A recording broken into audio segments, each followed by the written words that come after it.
미국에서 백화점이 곳곳에 세워지며 성장하던 1900년도 초의 일입니다. 사장님이 백화점을 둘러보기로 합니다. 허름한 외투에 중절모자를 깊이 눌러쓰고 백화점에 들어서지요. 그런데 맞이해주는 직원이 없었습니다. 남루한 옷을 입고 들어서는 모습을 보고 건성으로 맞이합니다. 조금 더 기다려보며 이곳저곳 살펴보지요. 그래도 여전합니다. 그때 한 여직원이 다가왔습니다. 선생님, 옷을 사러 오셨군요. 라며 상냥하게 웃습니다. 한참을 둘러본 후에 마음에 드는 옷이 없군요. 다음에 오겠습니다. 라며 발길을 돌립니다. 그럼에도 실망하는 눈빛을 보이지 않습니다. 웃으며 배웅합니다. 사장님은 여직원을 유심히 살펴봅니다. 다른 직원과 차이가 났기 때문입니다. 사장님은 백화점을 나서게 됩니다. 그때 굵은 빗방울이 떨어지기 시작합니다. 낭패스러운 표정을 짓고 서 있는 노인에게 여직원이 뛰어옵니다. 손에는 우산이 들려 있었습니다. 다음 날이 되었습니다. 사장실에서 그 여직원을 찾는다는 연락이 왔습니다. 급하게 문을 열고 들어갔습니다. 그런데 이게 웬일입니까? 어제 자신이 모셨던 분이 있는 것이지요. 사장님이 웃으며 여직원을 맞이합니다. 손님을 맞는 것이 힘들지 않느냐고 묻지요. 그러자 여직원은 사장님, 저도 힘들 때가 많습니다. 그때마다 제 앞에 있는 분이 예수님이라고 생각합니다. 그 소리를 듣자 주변에 둘러선 간부들이 크게 박수를 치기 시작했습니다. 신앙생활을 하면서 누리는 기쁨은 주님을 만나는 것입니다. 신앙은 성경 공부와 설교로 하나님에 대한 추상적인 개념을 머리에 쳐당하는 것이 아닙니다. 하나님을 인격적으로 만나는 것이지요. 영적 만남으로 주님을 고백하면서 유쾌한 동행을 하는 것이지요. 주님을 만난 기쁨이 없습니까? 메마른 광야길을 걷고 있는 것 같습니까? 하나님은 여러분을 세상에서 불러내셨습니다. 하나님의 백성으로 삼으셨습니다. 만나주시고 기쁜 소식을 주실 준비가 되어 있습니다. 주님은 훌지어다. 내가 문 밖에 서서 두드리노니 누구든지 내 음성을 듣고 문을 열면 내가 그에게로 들어가 그와 더불어 먹고 그는 나와 더불어 먹으리라 라고 하십니다. 주님이 문제가 아니고 우리에게 있습니다. 오늘 본문에서는 아브라함은 찾아오신 하나님을 만났습니다. 자칫하면 지나칠 뻔했지요. 여행객으로 변장하고 오셨기 때문이지요. 그러나 아브라함은 알아보았습니다. 정성으로 대접했지요. 기쁜 소식도 받았습니다. 아브라함을 통해 우리가 하나님을 만나기 위해 갖추어야 할 차세를 알아봅니다. 여호와께서 마므레의 상수리 나무들이 있는 곳에서 아브라함에게 나타나시니라. 날이 뜨거울 때에 그가 장막문에 앉아 있다가 눈을 들어 본즉 사람 셋이 맞은편에 서 있는지라. 그가 그들을 보자 곧 장막문에서 달려나가 영접하며 몸을 땅에 굽혀 이르되 내 주여 내가 주께 은혜를 입었사오면 원하건대 종을 떠나 지나가지 마시옵고 물을 조금 가져오게 하사 당신들의 발을 씻으시고 나무 아래에서 쉬소서. 내가 떡을 조금 가져오리니 당신들의 마음을 상쾌하게 하신 후에 지나가소서. 당신들이 종에게 오셨음이니이다. 그들이 이르되 내 말대로 그리하라.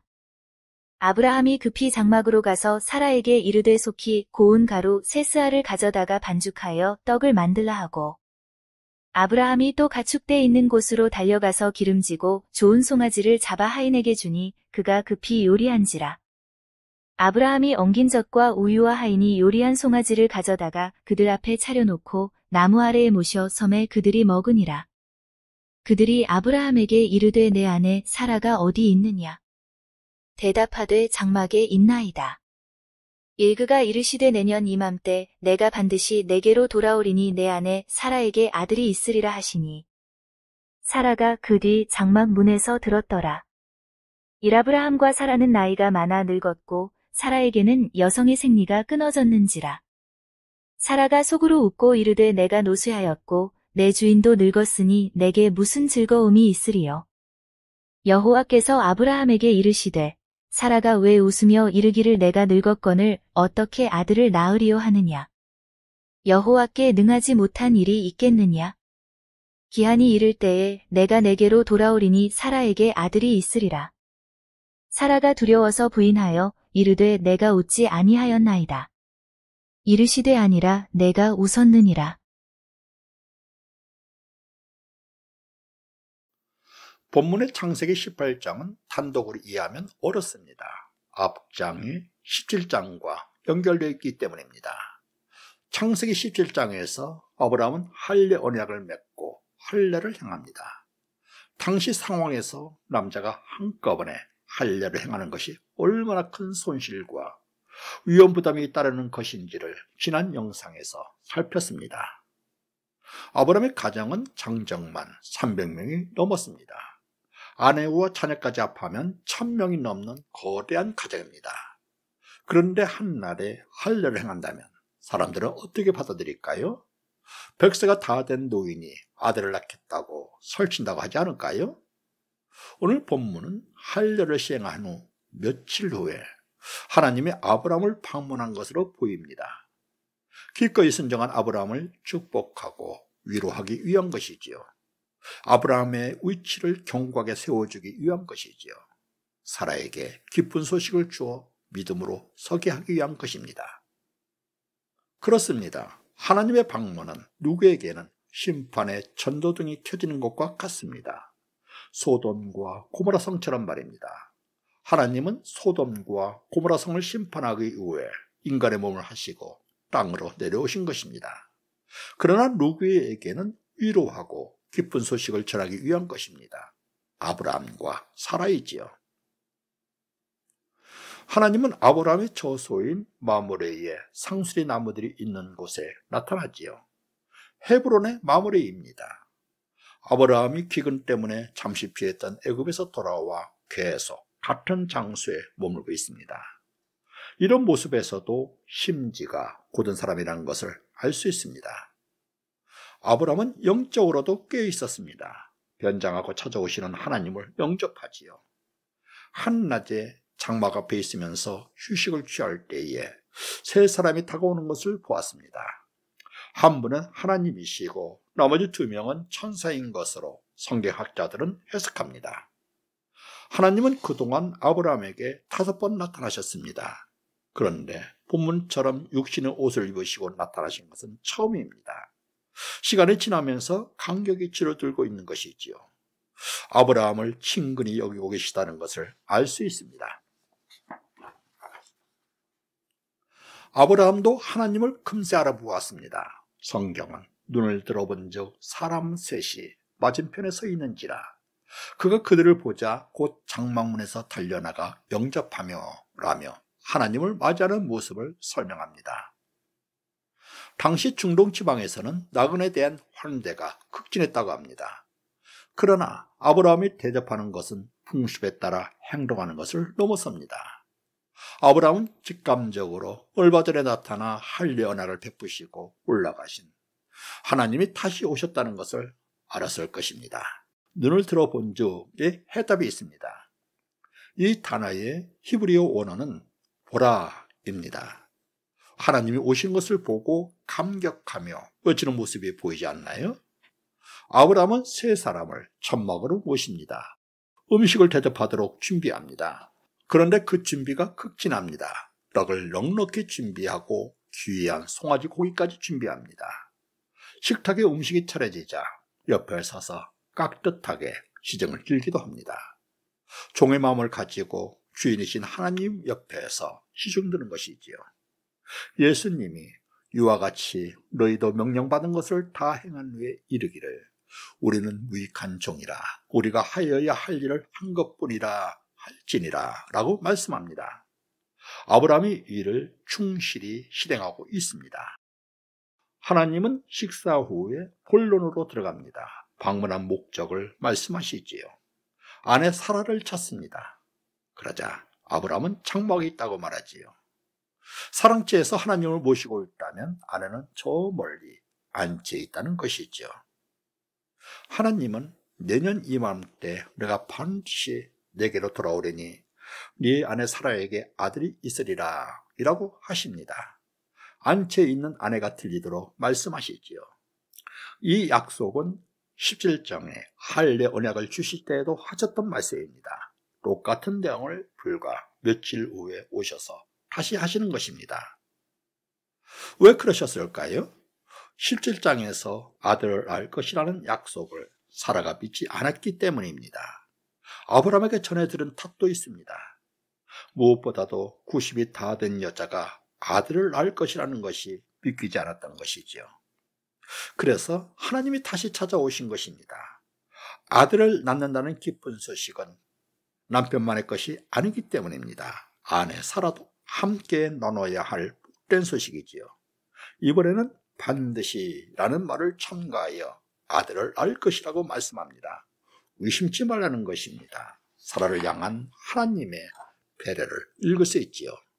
흔들리는 사라를 긍휼히 여기십니다. 성경은 상한 갈대를 꺾지 아니하며 꺼져가는 등불을 끄지 아니하고 진실로 정의를 시행할 것이며 라고 하지요.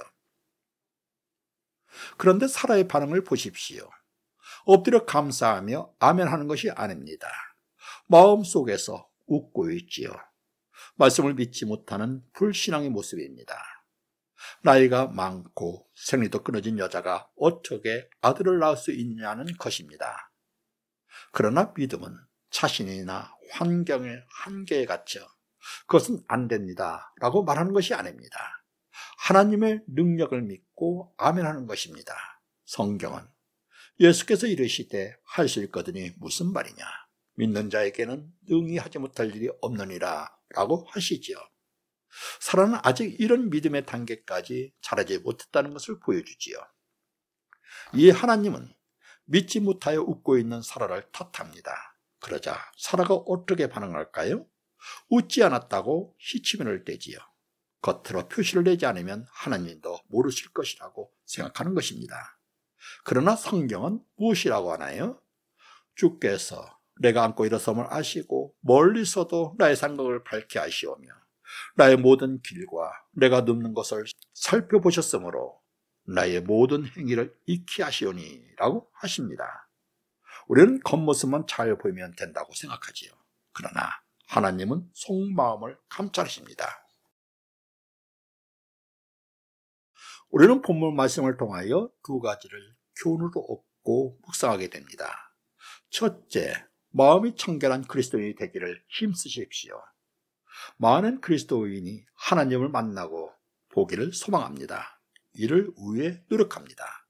그러나 우리 지식과 노력으로 할 수 있는 것이 아닙니다. 하나님이 도와주셔야 합니다. 하나님과 하나님의 세계를 아는 것은 마치 두꺼운 커튼이 쳐져 있는 방에서 밖의 세상을 보려는 것과 같습니다. 하나님이 먼저 찾아오셔야 합니다. 두껍게 쳐진 커튼을 거두시고 그 모습을 보여주셔야 알 수 있습니다. 그러나 하나님이 찾아오셔도 눈이 감겨 있으면 소용이 없습니다. 하나님은 세계 어느 곳이나 어느 시간에나 항상 존재하십니다. 하나님 앞에서 시간은 언제나 현재입니다. 성경은 하나님은 죽은 자의 하나님이 아니요 살아있는 자의 하나님이시라. 하나님에게는 모든 사람이 살았느니라 라고 하시는 이유가 여기 있습니다. 그렇습니다. 하나님은 이곳 현재 우리 앞에 와 계십니다. 나의 앞에 계신 하나님을 보려면 어떻게 해야 할까요? 마음이 청결한 자가 되는 것입니다. 주님은 마음이 청결한 자는 복이 있나니 그들이 하나님을 볼 것이며 라고 하십니다. 이러기 위해 우리 몸에 있는 죄의 흔적을 날마다 닦아내야 합니다. 성경은 그리스도 예수의 사람들은 육체와 함께 그 정욕과 탐심을 십자가에 못 박았느니라 라고 말씀합니다. 하나님을 만나고 싶습니까? 언약을 받고 누리는 축복의 인생이 되고 싶습니까? 그러면 언제나 우리 앞에 와 계시는 주님을 만나십시오. 붙잡으십시오. 그러기 위해 십자가와 망치를 준비하십시오. 둘째로, 남편과 아내는 함께 누릴 동반자입니다. 우리는 본문에서 남편 아브라함과 아내 사라 사이에 신앙의 간격이 크다는 것을 알게 됩니다. 남편은 하나님을 알아보고 영접합니다. 그러나 아내 사라는 의심하고 웃습니다. 부부간의 신앙의 격차가 상당하지요. 그러면 보통은 원망하며 살기 싫습니다. 가정이 복을 받지 못한 것은 당신 때문이라고 탓하지요. 그러나 하나님은 가정을 사랑하십니다. 문제 있는 가정을 회복시켜 주시기를 원하십니다. 본문에서 하나님이 아브라함을 찾아온 것도 이 때문입니다. 여러분의 가정은 어떻습니까? 보조가 잘 맞아 손을 잡고 걸어가고 있습니까? 아니면 반대인가요? 기억하십시오. 우리에게 주신 언약과 축복은 부부가 하나일 때 가능하다는 것입니다. 신앙이 더 연약한 남편과 아내를 위해 기도하십시오. 겸손한 마음으로 손을 내미십시오. 성경은 남편들아 이와 같이 시식을 따라 너희 아내와 통과하고 그를 더 연약한 그릇이요 또 생명의 은혜를 함께 이어받을 자로 알아 귀히 여기라. 이는 너희 기도가 막히지 아니하게 하려 함이라 라고 말씀합니다. 가정에서 주님의 마음으로 이끌 상대방은 누구입니까? 남편입니까? 아내입니까? 깨어있고 청결한 마음을 허락하여 주셔서 찾아오시는 주님을 영접하며 동행하는 기쁨을 누리게 하소서. 부부는 하나의 언약으로 부르셨다는 것을 깨닫고 서로 잡아주고 기도하게 하소서. 예수님의 이름으로 아멘.